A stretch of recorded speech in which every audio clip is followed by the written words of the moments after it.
How to get started with Reactjs। तो सबसे पहले तुम्हें तो Node.js इंस्टॉल करना पड़ेगा। तो उसके लिए बता Node.js इंस्टॉल करने के लिए क्या करना पड़ेगा। तो और Node.js क्यों चाहिए बाय द वे ये भी बता देता हूँ। तो Node.js इसलिए चाहिए ताकि तुम npm यूज कर सको, और npm यूज करने के लिए Node.js जरूरी होता है।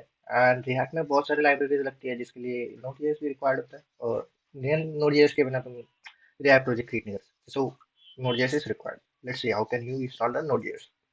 सबसे पहले hit Node.js on Chrome, then go to the Node.js website and just say 18.70 LTS and install।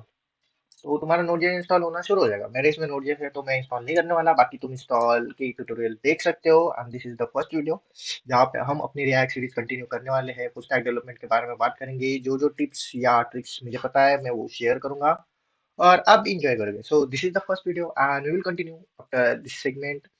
सो सबसे पहले तो तुम Node.js सेटअप कर लो।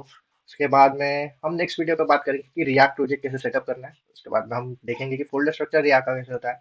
तो अगर तुम्हें अभी ये समझ में आ गया है कि Node.js कैसे इंस्टॉल करना है तो इंस्टॉल करो, उसके बाद में सेटअप करो। कोई इशू आए तो कोई ट्यूटोरियल देखो, बट मैं नहीं सिखाने वाला कि Node.js कैसे इंस्टॉल करनी है, और ट्राई करो कि खुद से सेटअप हो जाए।